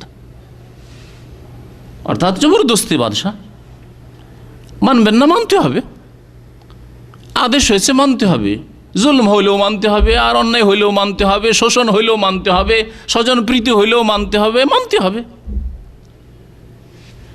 কিন্তু অন্তর জয় করেছেন আবদুল্লাহ মুবারক। তাই তো নবী করিম সাল্লাল্লাহু আলাইহি সাল্লামের ভালোবাসা যত বেশি আপনি সিরাত পড়বেন তত বেশি বৃদ্ধি পাবে, তত বেশি ভালোবাসবেন নবী সাল্লাল্লাহু আলাইহি সাল্লামকে, যত বেশি আপনি নবী করিম সাল্লাল্লাহু আলাইহি সাল্লামের সিরাত পড়বেন। এই হচ্ছে সিরাত পড়ার ফায়দা। সিরাত পড়ার 8 নম্বর ফায়দা, প্রায় 8টি ফায়দা আপনাদের সামনে পেশ করলাম। সেটা হচ্ছে নবী করিম সাল্লাল্লাহু আলাইহি সাল্লামের সিরাত যখন পড়বেন তখন আরেকটি বড় ইবাদত আপনি করতে পারবেন। বারবার করে নবী সাল্লাল্লাহু আলাইহি ওয়াসাল্লামের নাম আসবে, তার ভালো গুণগুলি আসবে, তখন বলবেন সাল্লাল্লাহু আলাইহি ওয়াসাল্লাম। আর সালাত পেশ করা, সালাম পেশ করা একটি গুরুত্বপূর্ণ ইবাদত। আল্লাহ পাক কোরআনে কারিমে আদেশ করেছেন, ইয়া আইয়ুহাল্লাযীনা আমানু সাল্লু আলাইহি ওয়াসাল্লামু তাসলিমা, হে মুমিনরা নবী করিম সাল্লাল্লাহু আলাইহি ওয়াসাল্লামের সালাত পেশ করো এবং সালাম পেশ করো। নবী করিম সাল্লাল্লাহু আলাইহি ওয়াসাল্লাম বলেছেন সহিহ মুসলিমের হাদিস, মান সাল্লা আলাইয়া ওয়াহিদাতান, একবার কেউ যদি সালাত পেশ করে বলে আল্লাহুম্মা সাল্লি আলা মুহাম্মদ যদি বলে, কিন্তু বিদআতি তরিকায় নয়। ইবাদত যখন, আমি এই কথা এর আগে অনেকবারই বলেছি, আবার বলছি, কারণ এই পয়েন্টগুলি যদি ধরে রাখতে পারেন তাহলে বিদআত মুক্ত থাকতে পারবেন। দুরুদ পাঠ করা ইবাদত, যখন ইবাদত, তাহলে ইবাদতের তরিকা কার কাছ থেকে নিতে হবে? নিজের খেয়াল খুশি নবী করিম সাল্লাল্লাহু আলাইহি ওয়াসাল্লামের কাছ থেকে নিতে হবে, কারণ তিনি আল্লাহর কাছ থেকে নিয়ে এসেছেন। যেমন নামাজ আপনার খেয়াল মোতাবেক পড়বেন না, যেইভাবে নবী সাল্লাল্লাহু আলাইহি ওয়াসাল্লাম নামাজ পড়েছেন, যেইভাবে নবী করিম সাল্লাল্লাহু আলাইহি ওয়াসাল্লাম সালাত সম্পাদন করেছেন, নামাজ পড়েছেন, সেইভাবে নামাজ পড়বেন, ওইভাবে রোজা রাখবেন, ওইভাবে হজ করবেন, ওইভাবে যাকাত দেবেন। ঠিকই তেমনই দরুদ পাঠ করবেন ওইভাবে যেইভাবে নবী করিম সাল্লাল্লাহু আলাইহি ওয়াসাল্লাম সাহাবায়ে কেরামগণ সালাত সালাম পেশ করেছেন, নবী করিম সাল্লাল্লাহু আলাইহি ওয়াসাল্লাম তাদেরকে শিখিয়েছেন, ওইভাবে আপনাকে করতে হবে। সম্মিলিত দুরুদ নেই, যে বিদাতি দুরুদ আমাদের সমাজে আছে। আর দুরুদের নামে বানানো দুরুদ, দুরুদে তাজ, দুরুদে মাহি, আর কত রকমের যে দুরুদ ওজিফার কিতাবগুলিতে আছে, এগুলি সব বিদাতি দুরুদ, এবং এগুলিতে অনেকগুলি দুরুদে শিরকি কথা বা ওসিলার কথা রয়েছে। সুতরাং এই ওজিফার কিতাবের দুরুদে বিদাতি দুরুদ পড়বে, দুরুদে ইব্রাহিমই পড়বেন যা নবী সাল্লাল্লাহু আলাইহি ওয়াসাল্লাম শিখিয়েছেন।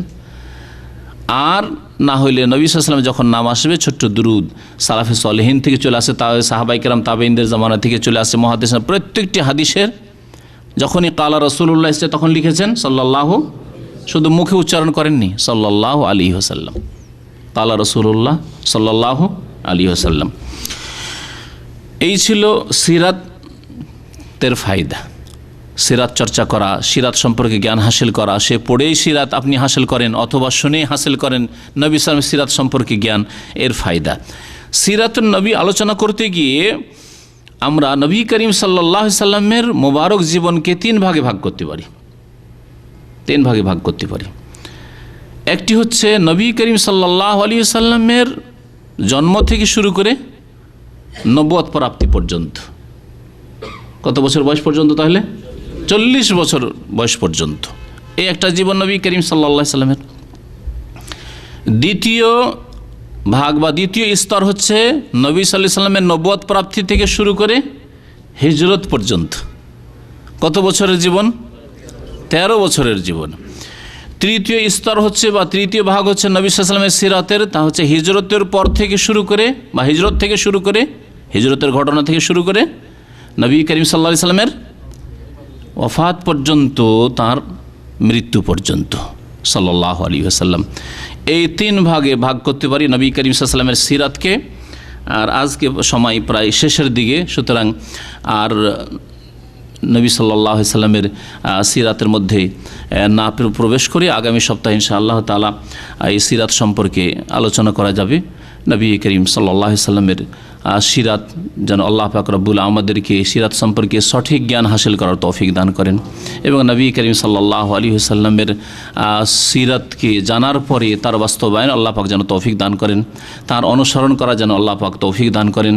নবী করিম সাল্লাল্লাহু আলাইহি ওয়াসাল্লামকে আল্লাহ পাক রব্বুল আলামিন যে উচ্চ মর্যাদা দিয়েছেন, হাউজে কাউসারে নবী করিম সাল্লাল্লাহু আলাইহি ওয়াসাল্লাম থাকবেন, শাফাআতের ক্ষেত্রে নবী করিম সাল্লাল্লাহু আলাইহি ওয়াসাল্লাম থাকবেন। আল্লাহ পাক সেসব স্থানে আল্লাহ পাক আমাদেরকে যেন পৌঁছার তৌফিক দান করেন। নবী করিম সাল্লাল্লাহু আলাইহি ওয়াসাল্লাম হাউজে কাউসার থেকে যেন আল্লাহ পাক আমাদেরকে পানি দান করেন। নবী করিম সাল্লাল্লাহু আলাইহি ওয়াসাল্লামের শাফাআত যেন আল্লাহ পাক আমাদেরকে দান করেন। শাফাআত চাইতে হবে আল্লাহ পাকের কাছে। নবী সাল্লাল্লাহু আলাইহি ওয়াসাল্লামের শাফাআত কিন্তু চাইবেন কার কাছে? আল্লাহ পাকের কাছে। আর হাউজে কাউসারের পানি চাইবেন কার কাছে? আল্লাহ পাকের কাছে। বিদাতিরা এখানে গিয়ে শিরক করে ফেলে, অনেকে নবী সাল্লাল্লাহু আলাইহি ওয়াসাল্লামের কাছে শাফাআত চায়, অথচ নবী করিম সাল্লাল্লাহু আলাইহি ওয়াসাল্লাম শাফাআতের মালিক নন। শাফাআত তিনি করবেন, কিন্তু আল্লাহ পাকের মান যাল্লাযী ইয়াশফাউ ইনদাহু ইল্লা বিইজনিহি, আল্লাহর অনুমতি ছাড়া কে শাফাআত করতে পারে? তারপর নবী করিম সাল্লাল্লাহু আলাইহি ওয়াসাল্লাম ইন্তেকাল করেছেন, চাইবেন, তাহলে বড় শিরক হবে। সুতরাং চাইতে হবে আল্লাহ পাকের কাছে, যেমন সালাফে সালেহিনরা চাইতেন আল্লাহুম্মা শাফে নবিয়াকা ফিয়া, আমার সম্পর্কে তোমার নবীর সুপারিশ কবুল করো, আমার সম্পর্কে তোমার নবীর সুপারিশ কবুল করো। বা আল্লাহ তোমার নবীর সুপারিশ আমাকে দান করো, কারণ সুপারিশের মালিক কুল্লিল্লাহি শাফাআতু জামিয়া, এই মর্মে বহু আয়াত রয়েছে কোরআনে কারীমে। কুল্লিল্লাহি শাফাআতু জামিয়া, সমস্ত শাফাতের মালিককে কুল্লিল্লাহ, আল্লাহর জন্য। আল্লাহ পাক মালিক, শাফাতের মালিক আল্লাহ পাক রব্বুল আলামিন দেবেন নবী করিম সাল্লাল্লাহু আলাইহি ওয়াসাল্লামের মাধ্যমে। তারপরে শাফাতের বিষয়টি অনেকে বুঝে না। শাফাত হচ্ছে আখিরাতে রাসূলুল্লাহ সাল্লাল্লাহু আলাইহি ওয়াসাল্লামের আল্লাহ পাকের কাছে দোয়া, খুব সহজ ভাষায়, যেটা অনেকে বুঝে না। শাফাত মানে এই নয় যে নবী সাল্লাল্লাহু আলাইহি ওয়াসাল্লামের ক্ষমতাতে আছে আর উঠিয়ে দিয়ে দেবে, এই নয়। শাফাত মানে হচ্ছে, শাফাত মানে দোয়া। শাফাত আল্লাহ পাকের কাছে শাফাত হচ্ছে দোয়া। শাফাতের শাব্দিক অর্থে সুপারিশ করা। মানুষ মানুষের কাছে সুপারিশ করে, মানুষ মানুষের কাছে দোয়া করে না, কিন্তু সুপারিশ করে।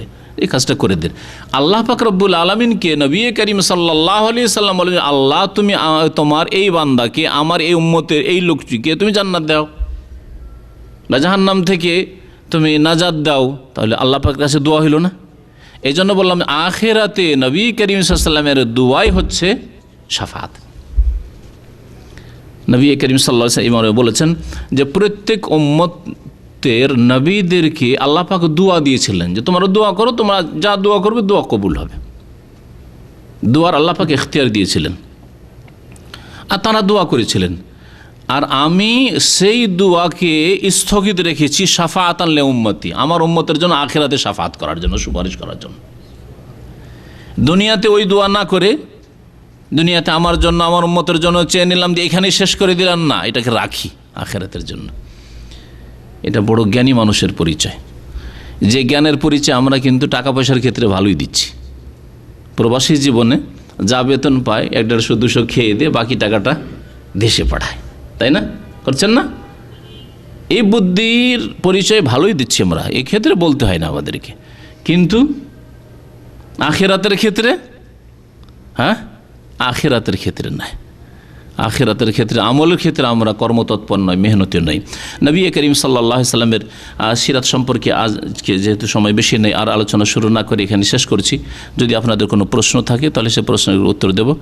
আর বাকি ইনশাআল্লাহ আগামী সপ্তাহে নবী সাল্লাল্লাহু আলাইহি ওয়াসাল্লামের সিরাত সম্পর্কে শুরু থেকে, তার জন্ম থেকে শুরু করে শেষ পর্যন্ত যতদূর আলোচনা, খুব সংক্ষেপে, যারা পরে এসছেন তাদেরকে বলছি, খুব সংক্ষেপে আমরা 1-2টি আলোচনার মধ্যেই নবী সাল্লাল্লাহু আলাইহি ওয়াসাল্লামের সিরাত সম্পর্কে বিশেষ বিশেষ কিছু কথা পেশ করার চেষ্টা করব। আল্লাহ পাক যেন আমাদেরকে হক কথা বলার তৌফিক দান করেন। নবী সাল্লাল্লাহু আলাইহি ওয়াসাল্লামের সিরাতের ক্ষেত্রে অনেক ভেজাল ঢুকে গেছে, সেই দিকটা যদি আলোচনা করা যায় তো দীর্ঘ আলোচনার প্রয়োজন আছে। শুধু নেতিবাচক আলোচনা যে এগুলো নবী সাল্লাল্লাহু সিরাত নয়। ভণ্ড আমাদের দেশের বিদাতি বক্তারা যেসব আলোচনা করে নবী সাল্লাল্লাহু আলাইহি ওয়াসাল্লাম, তার মধ্যে একটা বলেছে নবী নূরের পয়দা। নবী নূরের পয়দা না, নবী সাল্লাল্লাহু আলাইহি ওয়াসাল্লাম মাটির পয়দা। বাপ মা থেকে হয়েছেন, বাবার নাম আব্দুল্লাহ, মায়ের নাম আমেনা, সুতরাং তিনি আদম সন্তান। এছাড়াও আশ্চর্য আশ্চর্য কথা আমাদের দেশের ভণ্ড বিদাতপন্থীরা, কবর পূজারীরা বলে থাকে। নবী করিম সাল্লাল্লাহু আলাইহি ওয়াসাল্লামের জন্ম সম্পর্কে আজব কথা বলে থাকে। নবী সাল্লাল্লাহু আলাইহি ওয়াসাল্লামের জন্ম হয় তখন আসিয়া আর কে, মারিয়াম চলে এসছে খেদমত করার জন্য আমেনার।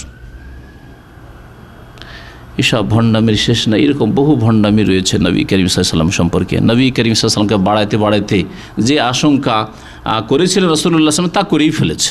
লা তুতরুনি, আমার সম্পর্কে বাড়াবাড়ি অতিরঞ্জন করিও না।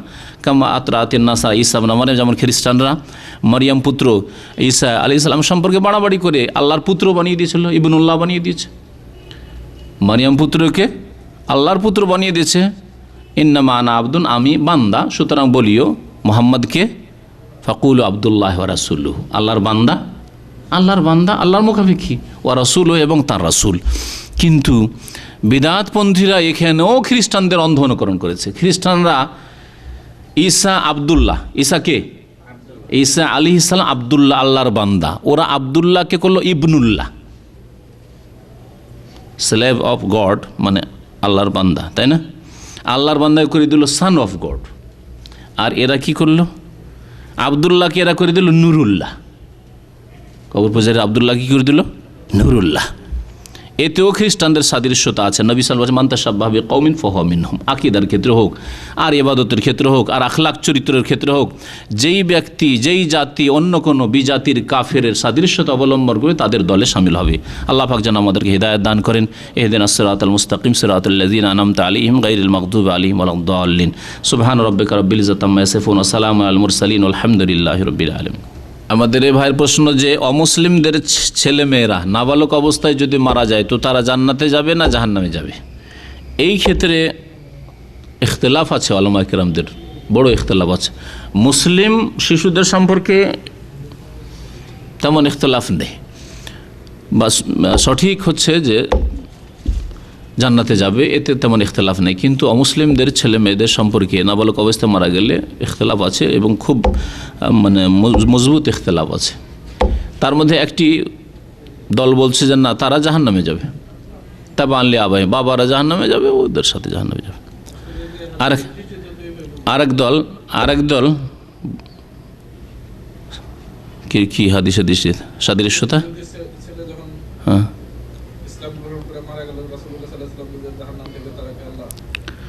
ছেলে ছিল, কিন্তু কত বয়স ছিল তো হয়তো হতে পারে যে সাবালক হয়ে গেছিল। হ্যাঁ, ওই যে ছেলে যে ইহুদির ঘটনা বললাম, হতে পারে যে ছেলে 12-14 বছর হয়ে গেছে, সাবালক হয়ে গেছে। এরকম বেশ কিছু দলিল পেশ করেছে যারা জাহান্নামে বলেছে। আরেক দল বলছে না, জান্নাতে যাবে। আর আরেক দল বলেছে যে পরীক্ষা হবে, ওদের পরীক্ষা হবে। যারা পরীক্ষার কথা বলেছে তাদের পরীক্ষা সম্পর্কে একটি হাদিস আছে। আল্লাহ পাক রব্বুল আলামিন হাশরের মাঠে পরীক্ষা করবেন। হাশরের মাঠে হঠাৎ এরকম দুনিয়ার মতো হয়ে যাবে, যেন দুনিয়াতে জন্ম হয়ে আসলো, আসার পর সাবালক হইল, নবী চলে এসছে। নবী এসে যেমন দাওয়াত দিয়েছেন মক্কায় 1400 বছর আগে, নূহ আলাইহিস সালাম এসছেন, ওই রকম শেষ রাসূল সাল্লাল্লাহু আলাইহি ওয়াসাল্লাম চলে এসছেন। একবারে ঠিক দুনিয়াতে যেমন মক্কায় নবী সাল্লাল্লাহু আলাইহি ওয়াসাল্লাম 1400 বছর আগে এসেছিলেন, ওই রকম এসছে। আরও লোকেরা আছে, তাদেরকে ইসলামের দাওয়াত দিচ্ছে। দুই ভাগে ভাগ হয়ে যাবে, একদল কবুল করবে, আবু বকর ওমর হবে, আর এক দল হয়ে যাবে আবু জাহাল আবু লাহাব। এইভাবে পরীক্ষা হবে। এই পরীক্ষার একটি মত আছে, আর একটি মত যে না, ওরা তো যেহেতু নিষ্পাপ মারা গেছে সেজন্য জান্নাতে যাবে, আল্লাহু আলাম। তবে জাহান্নামে যাবে না, হয়তো হয় পরীক্ষা হবে, পরীক্ষা করতে পারে আল্লাহ পাক রব্বুল আলামিন, আর না হলে জান্নাতে যাবে ইনশাআল্লাহ। বাকি এটা কোনো আকীদার বিষয় নয় যে এটা জানতে হবে, নিশ্চিত জানার কোনো প্রয়োজন করে না। আল্লাহ পাক কার সাথে কি করবেন সেটা জানার চাইতে নিজের সাথে কি করবেন, আপনার সাথে কি মামলা হবে এটা জানা আপনার প্রয়োজন। ওয়ালা তুসআলুনা আম্মা কানু ইয়ামালুন, তারা কি করতো এই সম্পর্কে তোমাকে জিজ্ঞাসা করা হয় তুমি কি করতে। যে ব্যক্তি মাহরাম নাই সে কোনো মহিলার সাথে, মানে যার সাথে বিবাহ জায়েজ, তার সাথে নির্জনে কথা বলা, নির্জনতাই জায়েজ নাই, কথা না বলে যদি বলে আমরা কথা বলবো না, রোজা রেখেছি, মারিয়াম আলাইহিস সালামের মতো, কিন্তু নির্জনে একই রুমে একই হোটেলে, হ্যাঁ, কারণ অনেক লোকে ফ্যামিলি একাই পাঠিয়ে দিচ্ছে। কোনো দেশি ভাই যাচ্ছে, ওর সাথে ফ্যামিলি পাঠিয়ে দিল, বা ফ্যামিলিকে আনিয়েছে ওখান থেকে। আল্লাহ না করে এরকম ঘটনা ঘটেছে। যান্ত্রিক গোলযোগের জন্য প্লেন গেল না, হোটেল দিল, হোটেলে গিয়ে ওই মহিলা গেছে একা, আর একজন পুরুষ ওর সাথে ঢুকে পড়েছে। তো নির্জনতা জায়েজ নাই। যদি বলে যে আমরা কথাই বলবো না, একই ঘরে থাকবো, তবুও জায়েজ নাই। জি, প্রশ্ন কি আপনার? দূরত পার্থক্য আছে, এটা দূর থেকে কথা বলছে। তবে যদি নাজায়েজ কথা হয় বা যদি প্রয়োজনের বাইরে কথা হয় তাহলে জায়েজ নাই। রহস্য মজাক হয়, নাজায়েজ কথা হয় তাহলে হারাম, দূর থেকে হারাম, বুঝা গেছে। আর যদি নির্জনে একই রুমে বা একটি গাড়িতে নির্জনে ড্রাইভার বসে আছে, একটা মহিলা শুধু, এটা জায়েজ নাই। যদিও কোনো কথা নাই তবুও জায়েজ নাই শরীয়তে, বুঝছেন।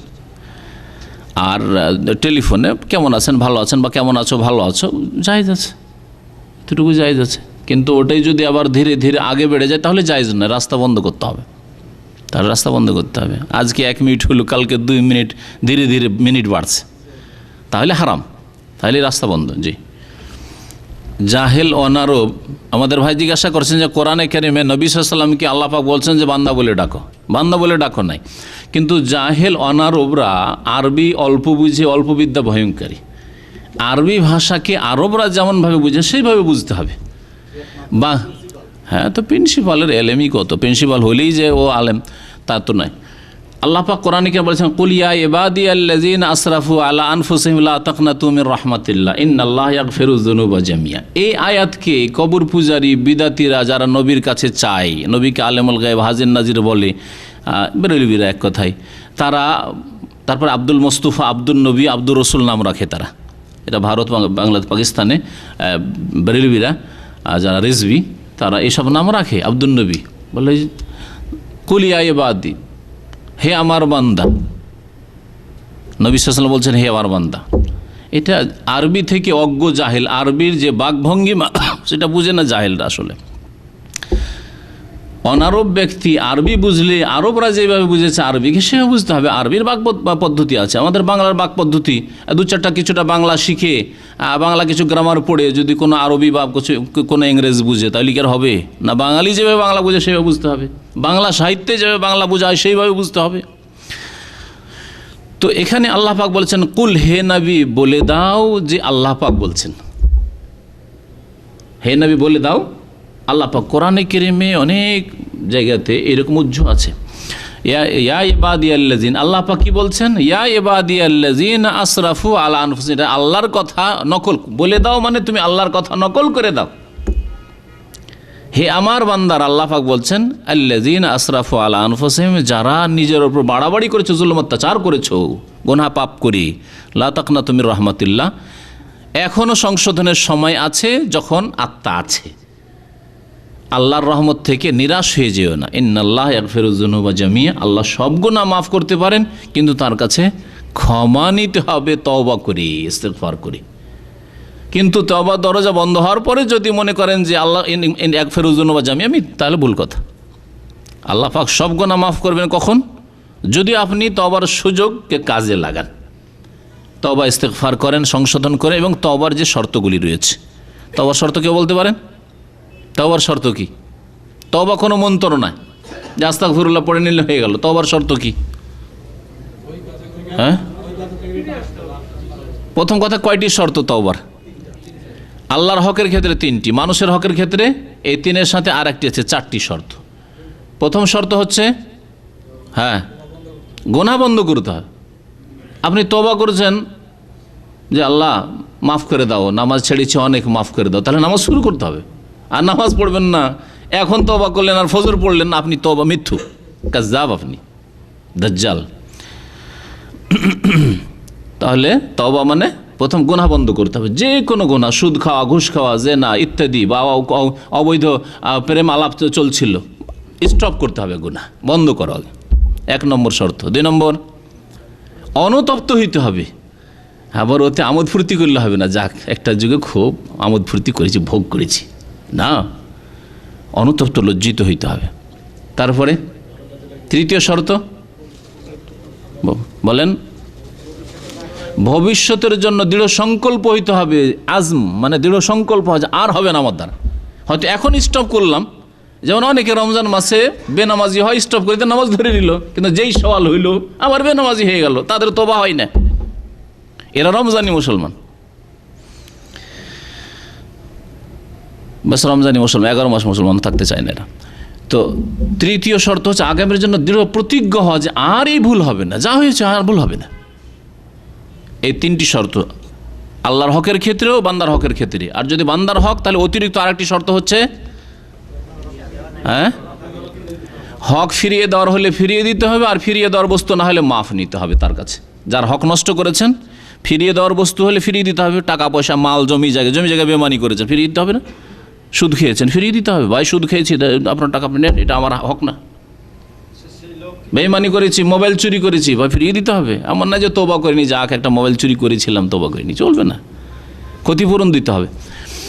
আর যদি ফিরিয়ে দেওয়ার বস্তু না হয়, যেমন গাল দিয়েছেন, কি বলবেন? যে তুমিও গাল দাও?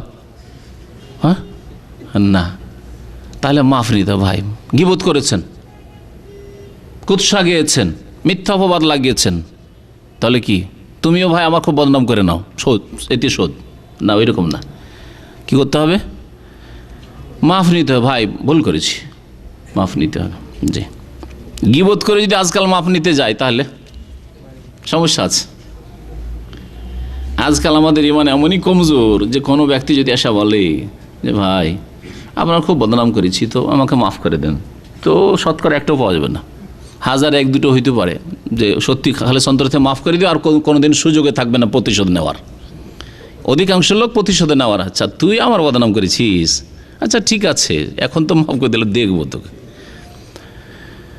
তাহলে এরকম যদি আশঙ্কা থাকে যে একে যদি বলি যে ভাই তোমার বদনাম করেছিলাম তো তুমি মাফ করে দাও, তাহলে আগামীতে ক্ষতি করতে পারে। এই অনিষ্টের যদি আশঙ্কা থাকে তাহলে তাকে বলতে হবে না, আল্লাহর কাছে তার জন্য দোয়া করতে হবে যে আল্লাহ ওকে মাফ করে দাও। আর যেসব জায়গাগুলোতে বদনাম করেছেন, যেসব লোকের সামনে বদনাম, তাদের সামনে সুনাম করবেন, আপনার কাফফারা হয়ে যাবে। যে এই লোক সম্পর্কে আমি আগে যা বলেছি ভুল বলেছি, ভাই আমি মিথ্যা কথা বলেছি, আমি ভুল ধারণায় ছিলাম, এটা করলে ইনশাআল্লাহ তাআলা মাফ হয়ে যাবে। জি হ্যাঁ, কিসের হকের ক্ষেত্রে তার নামে দান করে দেবেন, তার নামে দান করে দেবেন। হ্যাঁ হ্যাঁ হ্যাঁ, সত্য বলা হলে তো গীবত, গীবত তোকেই বলে, গীবত এবং অপবাদ। জি জি, গীবত কাকে বলে আর তহমত কাকে বলে? আরবি শব্দ। গীবত মানে হচ্ছে সত্য, ওর মধ্যে দোষ আছে, ব্যক্তি জীবনের দোষ, সেই দোষ দিয়ে কারো ক্ষতি করে না। হ্যাঁ, কারো যদি ক্ষতি করে তাহলে আপনার জন্য জায়েজ ছিল, কিন্তু ওই দোষ দিয়ে সে কারো ক্ষতি করেনি, তার ব্যক্তি জীবনের দোষ, আপনি সেগুলি চর্চা করে বাড়িয়েছেন, তাহলে এটা গীবত করলেন আপনি। আর যদি তার মধ্যে ওই দোষ না থেকে থাকে তাহলে ফাকাত বাহাত তাহু, তাহলে তুমি তার উপরে বহতান বাঁধলে, মানে তহমত লাগালে, মিথ্যা অপবাদ দিলে। এক হচ্ছে মিথ্যা অপবাদ আর এক হচ্ছে গীবত, সমালোচনা করা। সমালোচনা, গীবত হচ্ছে শরীয়তে ইনকানা ফিহে মা তাকুলু, ওর মধ্যে ওই দোষগুলি আছে। আর যদি বলো ফজরের নামাজে জামাতে যায় না, এসে আমার সামনে বলছেন জাম শেখ জানেন এই যে দেখছেন না আমি ওর পাশে থাকি, কোনোদিন ফজরের জামাতে যাই না, ওটা ওর ব্যক্তি জীবনের ভুল, আমাকে বলার দরকার নেই, ওকে সংশোধন করতে হয়, আমাকে বলে গীবত করার দরকার নেই। তবে যদি এইরকম হয় যে না অমুকের মাধ্যমে সংশোধন হতে পারে, সেটা আলাদা কথা। আবার হয়তো আপনি বলে সংশোধন হচ্ছে না, কিন্তু আমি যদি তম্বি করি যে কি ফজর নামাজ জানতো, এতে যদি সংশোধন হওয়ার চান্স থাকে তাহলে বলা যাবে, সংশোধনের উদ্দেশ্যে বলা যেতে পারে। অথবা কাউকে অনিষ্ট থেকে বাঁচাবার জন্য যদি ক্ষতির আশঙ্কা থাকে, একজনকে অনিষ্ট থেকে বাঁচাবার জন্য যদি বলা যায়, তাহলে জাতিকে অনিষ্ট থেকে বাঁচাবার জন্য আরও বেশি বলা যাবে। এই বিষয়গুলি এভাবে বুঝতে হবে। ইমাম নবী রহমতুল্লাহ আলাইহির রিয়াজুস সালেহিনে 6টি ক্ষেত্রে গীবত জায়েজ আছে, কোনো কোনো ক্ষেত্রে ওয়াজিব আছে। বিবাহ শাদীর ক্ষেত্রে, ব্যবসা বাণিজ্যের ক্ষেত্রে, পার্টনারশিপের ক্ষেত্রে। জিজ্ঞাসা করছেন ও জানে মেয়ে দেবেন বোন দেবেন, বলতে হবে, তাহলে দোষ থাকলে বলতে হবে। ব্যভিচার করেছে, লুকিয়ে রাখতে হবে, ব্যভিচারের এই আইব লুকিয়ে রাখতে হবে, কিন্তু না এখানে লুকাইতে হবে না, কারণ ও মেয়ে দিতে চাইছে, বলতে হবে যে না এর মধ্যেই চরিত্র ছিল ভাই, এখন আপনার ইচ্ছে। প্রশ্ন তো আসতে থাকবে ইনশাআল্লাহ আগামীতে আবার। সাল্লাল্লাহু আলাইহি ওয়া সাল্লাম মুহাম্মদ ওয়া আলা আলিহি ওয়া সাহবিহি আজমাইন।